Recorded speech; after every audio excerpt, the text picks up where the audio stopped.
lovely. How wonderful. I love that song. Don't you love that song? And it's the very great truth that it speaks, you know, that we're here to be used and used up. I tell you, when I finish in this life, I want to be used up. I don't want to rust out. I want to be used up, not rusted out.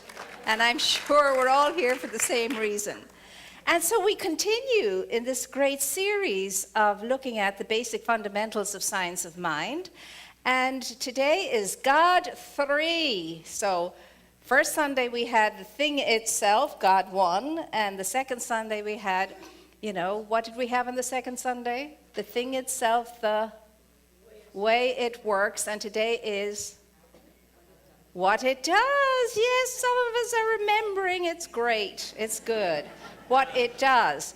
Now, what we're talking about, the wonderful it in emblazoned golden lights, it is life itself, God itself, the infinite itself, the infinite absolute, one power, one infinite intelligence out of which everything flows, out of which all is created. And we're looking at it as much as we can possibly understand it, indeed, as the absolute, as the almighty, as that thing that we can't really fully grasp with our finite minds, but we'll have a bash at it anyway.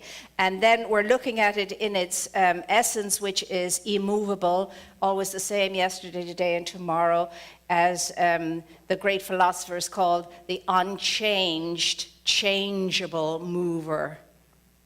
You know, the immovable mover, so to speak. So there's God in God's entirety in absolute form, which never changes. And then there's God as manifested through God's creation, which is changing all of the time. God's image and God's likeness is changing all the time. That would be you and that would be me, although some of us go into change hissing, kicking, and screaming. But nevertheless, it's our nature to change and to morph into something more than we already are. So today we're looking at what it does, and what it does is life. What does life do? What does God do? What does infinite intelligence do? It manifests. It brings things into form. It projects its consciousness. And as a result of that manifestation occurs, something happens, something is produced, something takes place, something shows up. That's what the infinite does. Loves to do it, favorite pastime, creating form. Now, of course, what the infinite creates, the infinite can also dissipate. So we are all the time, you and I, as its image and likeness, creating things, being good with things that we have created, and then we'll dissipate other things that we have created because they no longer serve us, or for whatever reason. Things come and things go. But the energy that's the formative aspect of that never does. Energy remains always and forever. These are hard concepts sometimes for us to understand, but your life and my life is nothing more than energy, power, force, energy, intelligence, and awesome in its essence, But what happens is we come into this plane and we become over-identified with form. We get attached to form, our own form, and all kinds of forms we become attached with. And so we're so attached to form that we forget and we do not see any longer the true essence of all things, of all life, which is energy, which is a light force, an energy force, a powerful force. And that's always available to you and to me to enter into relationship with, and as a result of that conscious relationship, create all kinds of wonderful good things and dissipate all things we don't any longer wish to be identified with, really. And that is why what we call miracles happen. People say miracles happen, a miracle happened to me, this is what happened to me. It's like a friend of mine who was diagnosed with with a condition, a breast condition, and it was as evident as all get up. Anyway, by the time she got to the point of surgery, the thing had dissipated itself. It had gone away. It had disappeared, no more. The doctors thought it was a miracle. But she didn't, because she had another way of thinking around it and about it and so on. So you and I can produce things, and then we can dissipate them. We can make them appear, and we can make them disappear, if we're aligned with this amazing infinite intelligence. So in manifestation, what happens is that we project our consciousness and something happens, because that's how all life is created. Spirit contemplates in upon itself, is with itself in its own conscious awareness, has an idea, but not in the way that you and I have an idea, but for the purposes of understanding, we think about it in that term. Has an idea, and as soon as Spirit has the idea, it is so. Immediate. We, on the other hand, think that we have to have a long extended process as far as manifesting anything good is concerned. And so we say to ourselves, okay, I'm clear on that. I know what I want. It's a good thing. It'll be good for me. It'll be good for everybody else. But I know the way I am, it's going to take a year for me to get there. You know, and lo and behold, it's going to take a year because I've set it up that way. You know, it might take a little bit longer even. Depends on how I weaken along the way in my resolve. And that's how we are. We think we need a process because we're within time and we're within space, and we are within conditions. See, Spirit is outside of time, space, and conditions. There are no time, there is no time, there is no space, and there are no conditions as far as Spirit is concerned. But we've taken that upon ourselves because it's a human construct. We have made it, we have invented that process, and so it is. And okay, all right already, as long as we're using it affirmatively. Because yes, there is a power for good in the universe greater than I am, and I get to use it. Now, I'm using it all the time, whether I know it or not. I'm either using it consciously or subconsciously, and it depends upon how conscious I am with regard to the good that shows up in my life. But I have this capacity. It's a huge capacity. It's an empowered capacity. It's unlimited capacity. There is no boundaries to it if I am in co-creation with my Creator. But I have to have faith and trust and belief in my Creator. That's not going to happen because I read it in a book. Wouldn't that be nice? You know, follow these 12 steps and you're good to go. That would be wonderful. But something is asked of me, and it's co-creation. I have to get up off my derriere, and I have to do something. I have to go into action. Life is action. So I have to act upon it. I have to act upon it. I have to act upon the inspiration that comes to me, the inklings that come to me. And here's the thing, and I'll guarantee you this is true. And test me out, don't believe me. You come to a conclusion, you come to a resolution. You have it clear, it's powerfully clear in your mind. This is what's good for you, and you know what's good for you, and you've said, yes, I'm going to do that. I know it now. I feel it in my very bones and the marrow of my bones. This is the time. It is now. I can do this thing now. And you get as giddy as all heck. And you're so delighted by this resolution of yours, as many of you have put into that box already, and some of you will still do that. And you're going to do it, and you make up your mind you're going to do it, and you're going to do it, and you're going to do it, and you're going to do it. If you do not act upon that within 2 weeks, forget about it. Forget about 2 weeks is your limit to act upon your resolution, or it's not going to happen. Because guess what happens on the way to the forum? Life gets in the way of you, not in a good way. But you're listening to the naysayers and this and that and the other, or you start going into your own story again. Oh gosh, what were you thinking? I mean, you've never been able to do this. Look at all the times you've tried. Look at all the times you failed. It's never going to happen. For goodness sake, just keep trucking along and do the best you can, and so on. 2 weeks. 2 weeks. Now you have 2 weeks. And that's long enough. So every good resolution that you come to, every good intention that you make, you have 2 weeks to get it out there, up and running, to kick off the ball and keep running with it. And that's your capacity and ability to do. You can accomplish it, you can achieve it, and I don't care what circumstances you're in, what your stories are, and so on. If you truly, really want it, it's there for you, and you can have it. Manifestation is what you do all of the time, just like your Creator. Your Creator is always creating new forms, and through evolutionary process, things are always evolving and morphing into more and more and more and more and more. You are a chip off the old block, and you're doing the very same thing, whether you know it or not. You're always in a process of creation. You're always creating something or another, good, bad, or indifferent. You are a creator. Like it or lump it, you are. And you can't hand that responsibility off to somebody else. Doesn't work like that, alas. So, understand this. For any of this to happen, it involves a relationship with your source. You must be in a relationship with your source. Now, you know, like any relationship, if you don't work on it, it's not going to work. If you don't invest in it, it's not going to work. If you're not committed to it, it's not going to work. If you're not loyal to it, it's not going to work. If you don't nurture it, it's not going to work. If you don't nourish it, it's not going to work. Now, how many times can I say this, and how many ways can I say it? I'm blue in the face saying it. We need a relationship with our source. The source not out there, the source within to begin with.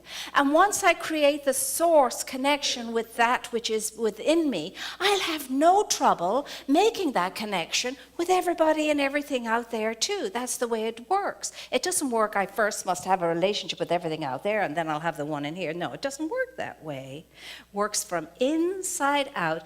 Things you've heard over and over, and so have I, again and again and again, and still we're in a mess. But cheer up, we can clean up our mess. We truly can clean up our mess, it's okay. So we are held by a love that will not let us go, cannot let us go. And the moment that you and I, in sweet surrender, give ourselves up to it in faith and releasing ourselves from the angst and all the cares and the worries and the concerns of the outer world, as soon as we can give ourselves a breath and free ourselves from all of that and trust the sweet surrendering process that knows I'm held by a love that cannot let me go or ever leave me, and it's a very, very real and present help always available to me. And if I just trust its creative process, everything in my life will come up. Roses and daffodils and every good thing you can imagine. If I put my trust in my Creator, but I cannot do that if I don't know my Creator, if I haven't got a relationship with my Creator, if I haven't put in the time with my Creator, it's just not going to happen.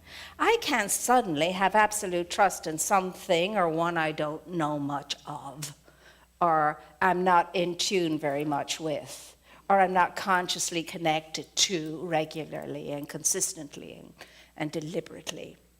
See, that's the kick. That's the kick.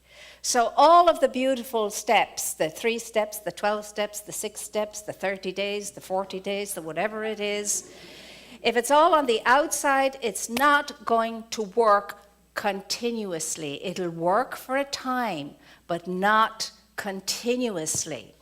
So back to the drawing board. How do I do this? I have the intention that I want to know that which is within me. I want to know my God. I want to touch my God. I want to see my God. I want to feel my God. I want to experience my God. And nothing less than that will I settle for. That's what I want. That's what I desire. That's what I'm equal to. And that's what's supposed to happen for me. That's what's supposed to happen. I am not just God's gift to the world. You are not just God's gift to the world. You are God's gift first and foremostly to God's self. Oh my God. Have you ever thought about that before? You are God's gift to God's self. God had this idea. You flashed in God's mind, and God thought, oh my God, wouldn't it be great to know myself as her, as him? I can't wait to know myself as her, as him. And there you were, coming into form, so that God could know God's self by means of you. That's how amazing, important, significant you are, how essential you are to the life in the cosmos. Because without your tone, without your pulse, it would all implode upon itself and couldn't be itself without you. Well, now how great does it get? It doesn't get any greater than that. You are it. But you've got to wake up to that. And you may say, oh, how can I be it? I'm so flawed. I'm so messed up. I get it so wrong so many times. How could I possibly be of any assistance to life and living? I don't know. I haven't got the answer to that. I haven't found the answer for that in myself yet. All I know is that's the way it is. And I'm going to explore it until I can get more deeply on the inside of it and understand it a bit more fully, so that I can get as jazzed about my life as Spirit is about my life. And so that you can too. And the whole idea is to live in celebration, to live in that jazzed way.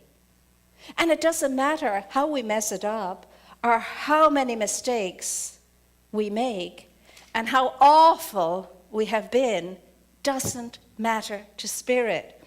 What matters is, what is my intention now? What is my desire now? What do I want now? What do I want of myself and for myself now? That's all that matters. Because life is lived in the moment. And when I come into truth in the moment, the past is obliterated. It ceases to be. The residue, if I could speak right, put my teeth in right today, the residue, due to all my wickedness and sinfulness, dissipates itself because of amazing grace. My karma vanishes because of amazing grace. And amazing grace is the energy and the love that holds us and will not let us go, that is everywhere present, above us, below us, within us, without us. I mean, it's breathed into us and it breathes out from us, that love that will not let us go, that unconditional, unconditioned love that you and I know very little of, but want to know more of. And we will when we begin to see ourselves as God, as the Creator, sees us. When we have a better picture of ourselves and a better image of ourselves, the same image that Spirit has of us, which is to see us and see this is a reflection of me. Isn't it good? Isn't it very good? Didn't I do a good job? It's hard to convince us of that at times, especially when we feel, and it's a feeling, and it's an erroneous feeling, that we're all messed up. There is no hope. Forget about it. I am a failure. Well, let me tell you about the I am. For God's sakes, whatever you're going to say, after you say I am, make it an affirmative statement, because there's nothing more powerful than those two words, I am. So when you say I am, be sure there's a good thing coming after I am. I am improving. I am moving through this. Now, when you feel yucky and under the weather, you say, I feel sick. Feelings come and go all the time. They change all the time. Don't say I am sick, because you're not. That's not the truth of you. Spirit cannot be sick. Neither can your essence. I feel sick. Or I feel limited. Or I feel whatever. But never I am unless there's an affirmation coming after it. So how do we manifest the way Spirit manifests? How do we bring into form what we need to bring into form? How do we produce and how do we create what we want to? Well, it's the simple process of the projection of consciousness. So what we do is, and I do this every year, and it's always fun, and it's just to show you the process in action with regard to a few little things that I use. I use a bullseye, I use a magnifying glass, and I use a light. Okay, so what's the bullseye representing here? This is how you manifest. An idea. This represents an idea. It's an idea I want to manifest. It's an idea I want to experience in my life. So I'm going to project my consciousness into it. How do I project my consciousness into it? I have a thought. I think a thought. Every thought is an act of creation. Every thought is an act of creation. So I get clear about it, whatever that is. I want to be healthy and I want to be well. I want to have a healthy mind. I want to have a healthy emotional body. I want to have a healthy physical body, and I want to have a healthy soul. That's what I want. I want to know that vim and that vigor, that zest, that vibrancy, that radiance of spirit, that hop, skip, and jump that I know is in there somewhere and wants to be expressed through me. So I get very clear about that, and I think about it, and I think about it, and I think about it, and I think about it. And the more I think about it, the more resolved I am to become it. And in order to become it, I must back up the idea. I back up the idea by feeling around it, being convicted around it. Yes, I am convinced now that this is the time for me to stop the nonsense and to do what I know I can do to help myself, to grow myself, to expand myself into this really healthy, vibrating, zestful pulse of life on this plane. And I know I am divinely guided in this. I know I am. I know this is the impulse of spirit within me, wanting this for me and kicking me up the rumpus now to get it going. Okay. So I grow in conviction around the idea. I grow in conviction around the idea. So that's the first process. The start of the process. To have my target. I target something. I'm targeting something. It's the idea I've had. Now, when I have this clear, I must bring to it something that's going to sustain it and support it and keep it vibing, keep it trucking, keep it flowing. And what that is the power and the energy of a feeling of conviction. Now, when that is established, the convicted feeling of the idea, the law, this is the law comes into play, right? So the law is now poised in supporting this idea, supporting this idea. So the law of mind now is in action. I'm projecting into it that power for good in the universe greater than I am. And then the essence and the light of truth itself is ready to empower that idea through the law. And so that automatically arises up in me, is vibing in me for this to happen. So I have this wonderful idea. I'm convicted about it. The law is moving upon it, and the light and the power and the presence of the truth and the essence of being is now working in a way in cooperation with this process that tells me, and I know it, it must be, it must happen. My good is there for me, and it's happening for me right now, and there's no impediment in the way of it, least of all me. And when I can keep my focus, keep all of these things aligned, and I have to keep them aligned. If I whip this away, it's not going to happen. If I whip this away, it's not going to happen. If I whip that away, it's not going to happen. The alignment must be in place for the idea to come through. It's a process. And that's the way it works until I don't need the process anymore. Until I can do as my Creator does, have the idea and go, Is a thanks and a praise and a gratitude that automatically sets the whole thing in motion, and I don't have to do a darn thing other than that. And that's how it works. And when we get to that stage, we're at the stage where we know, as Ernest Holmes knows, when I show up prayerfully in the presence of my Creator, and I'm aware that my Creator is in me, and I'm in my Creator right now, and it's a one thing happening. I know that in my prayerful state, I do not dare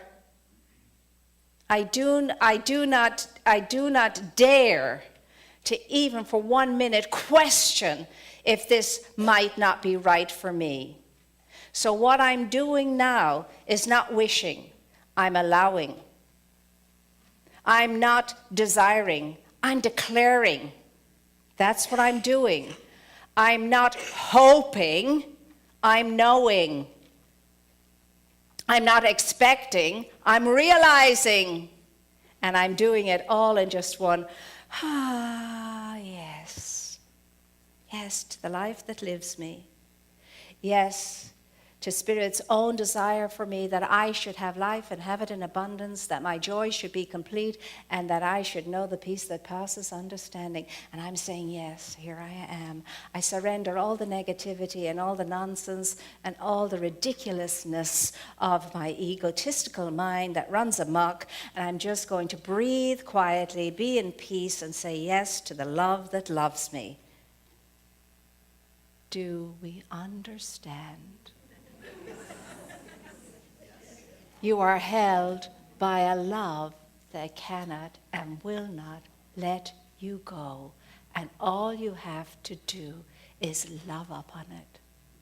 Praise it, bless it, be in gratitude and be in appreciation to it. And that's all you have to do. And above all else, never, ever, ever think about an ailment when you're in prayer. You never, ever think about what you haven't got. You keep focused on what you want, and you give thanks for it, and you're in appreciation for it, and you praise your Creator for it. I give thanks that I am the life that lives me. I give thanks for my whole life expressing His whole health. I give thanks for the vibrancy, the energy, and the essence of Spirit within me, knowing exactly how to be through me in order for me to live the life, the good life that I desire, of blessing and praise and gratitude and thanksgiving. And so it is.